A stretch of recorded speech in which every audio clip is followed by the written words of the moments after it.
আজ সোমবার থেকে অনুমতিপত্র বা পারমিট ছাড়া প্রবাসী শ্রমিক ও পর্যটকদের মক্কায় প্রবেশে নিষেধাজ্ঞা জারি করেছে সৌদি আরব কর্তৃপক্ষ।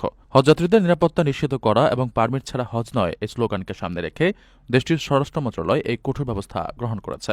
নতুন নিয়ম অনুযায়ী শুধুমাত্র মক্কা অঞ্চলের ইকামাধারী প্রবাসী হজের বিশেষ পারমিট বা পবিত্র স্থানগুলোতে কাজ করার বৈধ অনুমতিপত্র থাকলেই মক্কায় প্রবেশের অনুমতি পাওয়া যাবে। এর বাইরে কোনো প্রবাসী মক্কায় প্রবেশের চেষ্টা করলে তাকে প্রবেশপথের চেকপোস্টগুলো থেকে ফিরে দেওয়া হবে। এছাড়া কর্তৃপক্ষ জানিয়েছে, ওমরা ভিসায় আসা বিদেশি নাগরিকদের জন্য দেশ থেকে শেষ সময় নির্ধারণ করা হয়েছে ১ জিলকদ অর্থাৎ আগামী ১৮ এপ্রিল। ১ তারিখ থেকে ৩১ মে পর্যন্ত সৌদি নাগরিক ও প্রবাসী সহ সবার জন্যই নুসুক প্ল্যাটফর্মের মাধ্যমে ওমরা পারমিট প্রদান বন্ধ থাকবে। স্বরাষ্ট্র মন্ত্রণালয়ের নির্দেশনায় বলা হয়েছে যে ১ জিলকদ থেকে হজের ভিসা ছাড়া অন্য যেকোনো ধরনের ভিসাধারীদের জন্য মক্কায় প্রবেশ বা অবস্থান সম্পূর্ণ নিষিদ্ধ। হজের পারমিট এখন আফসির প্ল্যাটফর্ম এবং মুকিম পোর্টালের মাধ্যমে অনলাইনে সংগ্রহ করা যাবে।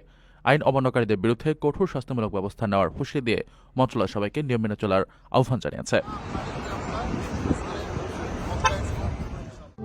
প্রবাসীদের জন্য নির্মাণ হচ্ছে দেশের প্রথম স্মার্ট সিটি, যেখানে থাকছে স্কুল, মসজিদ, হাসপাতাল, সুইমিং পুল, হেলিপ্যাড, পাঠাগার, জিম, সুপারমার্কেট, শিশু পার্ক সহ সকল নাগরিক সুবিধা।